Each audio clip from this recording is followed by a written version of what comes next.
Where are we? Oh, Here's Charles Cinema. yeah. What are we gonna see? Jaws. And? Jurassic Park. Hold on to your butts. We're gonna need a bigger boat. Welcome to a retro review double feature. Jaws and Jurassic Park. Anytime you get to go see a film that you absolutely love on the big screen, if you've not been able to do it, is always wonderful. My lady had never seen either of those films, so it was a complete brand new experience for her to see both Jaws and Jurassic Park, so that was quite cool. But upon seeing both of those films, I thought, oh, you know what, let's do a nice retro review. Let's talk about these films, but then let's also talk a little bit about kind of modern filmmaking and modern summer blockbusters. Jaws. Jaws is a 1975 horror film that is about Chief Brody, who uncovers the fact that there is a ginormous shark attacking their shores, and it is putting the town or the island into a bit of a frenzy because he wants to close the beaches, but the mayor is like, if you close the beaches, then you're going to crush our summer economy boost, and that could be bad for everyone. And eventually, you know, Chief Brody, along with a couple of cohorts, are chasing this beast of a shark out into the middle of the ocean, doing their damnedest to make sure that it is killed. Jaws itself is an interesting film because it had a lot of production issues. You know, the script itself wasn't ready when they started filming, which can be quite disastrous. Not only that, but Steven Spielberg went over his budget. It was originally a $4 million budget and went up to $9 million. So just from a budgetary point of view and stuff like that, I mean, by the end of the film, I mean, Spielberg was thinking he was going to get the boot and never work in Hollywood again because of all the issues that he'd had with this film. One of the other things is he went 100 days over his production. In many ways, some of the issues that happened in this film actually made the film better. One of the issues they had, like I said, is that the script wasn't done. But because they were having issues all over the place with this film, with their early production, it actually enabled Spielberg and co. to sharpen the script and make it even better than what it already was, to really kind of flesh out some of the characters, flesh out that narrative, giving the audience a much more engaging story. Another issue that the film had was that it was supposed to be, the shark was supposed to be a little bit more utilized in the early stages of the film. However, because they had about 2 or 3 different sharks, a lot of them didn't work in the water, which meant that they had to go with a completely different approach. They went for the Hitchcock approach, where less is more. So for the first 2 acts of the film, you barely see the shark. You see fins and stuff like that, you know, splitting the water, and that's really about it. And what that meant is that the real driving force of the film was 2 things. It was the actors. The acting had to really emphasize the urgency, emphasize the horror of what was happening, but then also the lack of seeing the shark built that suspense of, you know, oh my gosh, what's going to happen? I mean, all those underwater shots where the legs are kicking and stuff like that, you know, you think, oh my gosh, any second this shark is just going to come chomping down on people.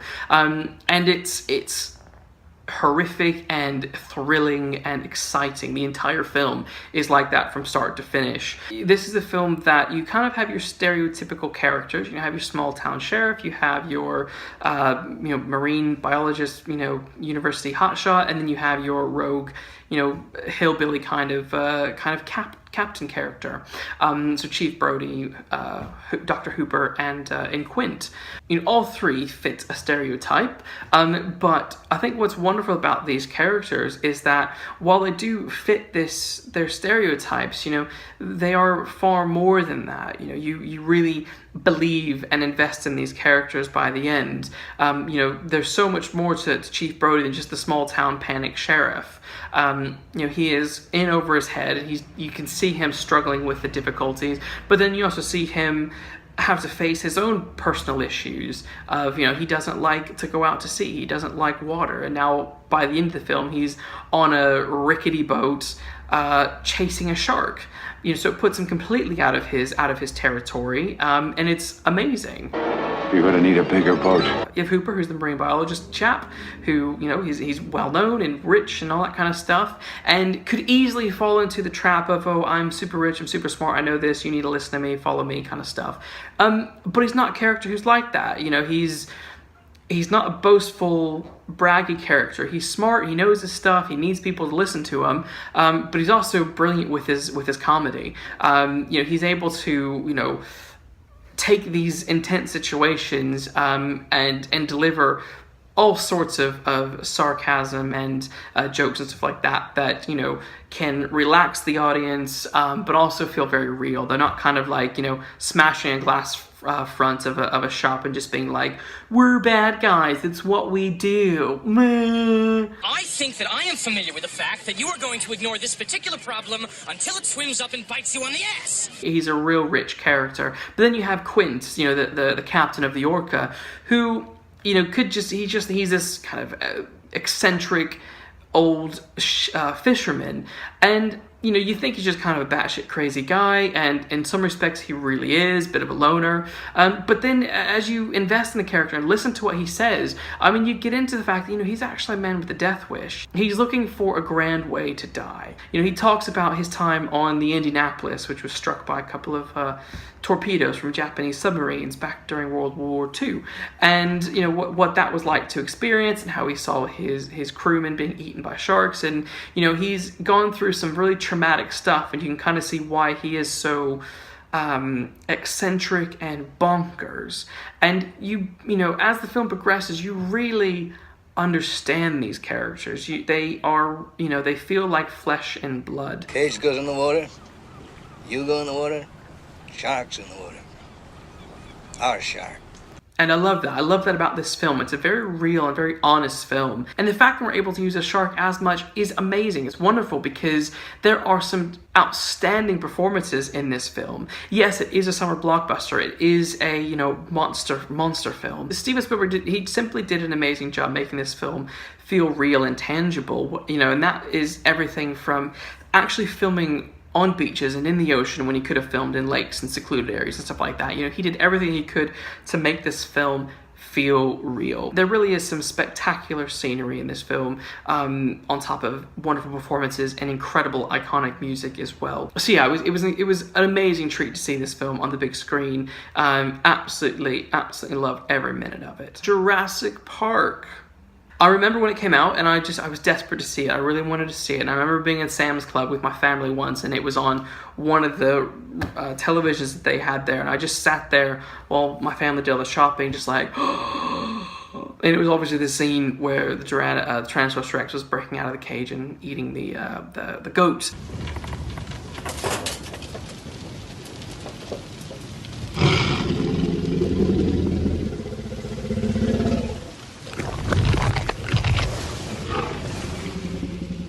One of the best scenes ever. It was a film that I always wish I could have seen in cinema. I've seen the other Jurassic Park films, but I've always wanted to see the very first one because it's just a magical film. There's a scene towards the end of the film where Dr. Sattler is speaking with John Hammond, and she's like, I got caught up in the power of this place. It's such an immersive, wonderful, engaging story that as you watch the characters get engulfed in everything that they're saying, you're getting just as enamored with it as well. It literally is the sort of, mad science meets Disney World. Part of what really helps Jurassic Park as well is Steven Spielberg he didn't want it to be just another monster film. He wanted it to be a monster film with realism, and that was something he really admired about the author of the book. He knew that that book was a realistic-ish scientific explanation as to how dinosaurs could come about. He liked that idea, and they collaborated and worked together on this film. So there is that realism. You're sitting here watching huge Tyrannosaurus Rexes and Dilophosauruses and Triceratops and the huge Brachiosauruses, walking about, and you're like, oh my gosh, I believe this. This is amazing. But the graphics, for a film that came out in 1993, it was so progressive. Steven Spielberg really fused wonderfully using CGI characters with animatronic characters to not only make it immersive for the actors, but also to make it immersive for the audience as well. To be honest, films nowadays don't even look that good with some of their CGI characters. I think it's the art of kind of puppetry is kind of lost in cinemas. Just like Jaws, it is a very character-driven story. You're actually investing in the characters. You know, you're investing in Dr. Alan Grant, who doesn't really like kids and doesn't want kids, and now he's thrown into a scenario where he's trying to save himself and 2 children in a wild jungle. You have the rock star scientist, Ian Malcolm, who is a bit of a dickhead, a bit of a smartass, but at the same time you begin to resonate with his logic, because, you know, yes, the idea of this great theme park and having dinosaurs all over the place is wonderful, but at the same time, this sort of mad science is dangerous and isn't something that we should potentially be messing with. Yeah, but your scientists were so preoccupied with whether or not they could that they didn't stop to think if they should.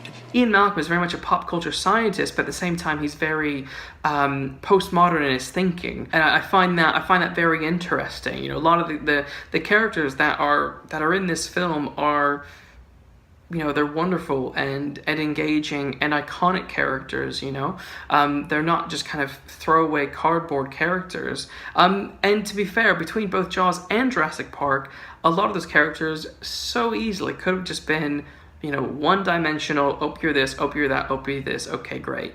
But they're not. You know, there is little subtleties that is done within these stories to make them feel, you know, to kind of emphasize their realness. I mean, it can be as cheesy as, you know, Ian Malcolm flirting with Dr. Sattler. You know, you kind of get that, oh, he's a bit of a skeevy guy. Okay, he's been married loads of times. Oh, he's got quite a lot of kids. You know, okay, guys, he is a bit of a douchebag. But at the same time, you start to relate to him. Jurassic Park is simply a wonderful experience as a film, whether that's the small screen or on the big screen. It's absolutely wonderful. Things you can take away from Jurassic Park and Jaws that really emphasize why these films work.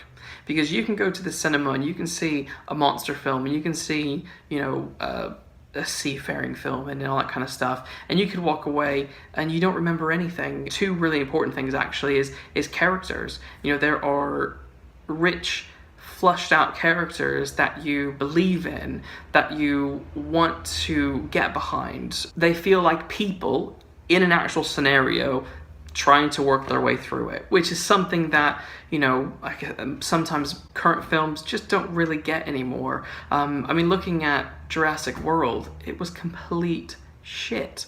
It was nothing more than rehashing the basic plot of Jurassic Park, but with just one-dimensional, boring character. Well, this summer we've had all sorts of different blockbuster films come out. It kind of kicked off roughly with Batman v Superman, followed by Captain America Civil War, then Suicide Squad. I mean, those were the 3 big hitters this summer. Some of them were far worse than others. Batman vs Superman wasn't very good. It was all, you know, spectacle and visual wonder that was being used to kind of drive the film. Captain America Civil War was decent, had some interesting character stuff in there, but, you know, one of the big issues that I do currently have with Marvel films is, you know, the characters don't seem to be learning anything. And then you have utter messes like Suicide Squad. I mean, Suicide Squad is by far the worst film I have seen in years. It was a complete and utter mess. I mean, it was sickening how bad that film was. And then you go to the end of summer and you go and you watch classics like Jaws and Jurassic Park on the big screen, and you're like, this is what summer films should be, you know, solid stories, engaging characters, you know, something that has a beginning, a middle, and an end with a strong understanding of the tone that it wants to go for. And that's what Steven Spielberg has always been really good at. He does have a really strong understanding of narrative and delivering memorable and wonderful performances, character performances, which I do feel is missing in a lot of modern day cinema. You know, and you know, as I look back, I mean, Jaws in particular was really on the brink of becoming a bad film, but they just had kind of fate on their side, because anytime you go into a film that doesn't have, you know, a solid script or story, you're kind of going to expect an absolute mess. And, you know, again, what's important as well is, you know, when you watch these films, you're not watching them thinking, oh, what happens to that other plot that was mentioned in the trailer? Having a solid story is your first step into having a good film. As I walked out of the cinema, I was reminded again, yep, that's why you need a strong story before you jump into a film. You know, that's why you need to make sure that everything is in place, that you're not trying to scramble and write the next story or write the story while you're in the middle of still shooting the film. Having that solid understanding of what you want. I'd say the flip side is as much as, you know, directors want to have their vision on the big screen, they also do have to fight with studios as well. And I've said it before, you know, for example, a Suicide Squad, there very well might be a better script of that somewhere out there in the ether. But what was churned out by Warner Brothers was garbage. It was studio messed with, committee-driven junk. Modern filmmakers and screenwriters should be spending more time looking at things like that to understand what makes a good film, what makes a good, thrilling cinematic adventure for audiences. And to be honest, it's kind of a shame on studios for not doing the same thing.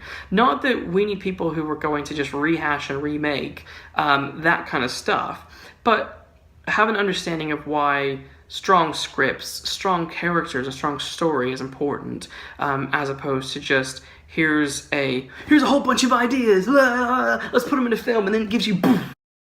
So it was an absolutely wonderful experience to go and watch Jaws and Jurassic Park on the big screen, and I highly recommend, if any of you get a chance to go see some of your old favorites on the big screen, absolutely go and do it. Thank you for watching my double feature retro review of Jaws and Jurassic Park. Hope you enjoyed it. If you did, like, comment, and subscribe. Let me know your thoughts on these films, Jurassic Park and Jaws, and what you think modern filmmakers can take away from these couple of films, or is there anything at all they can take away from them? All right, peace.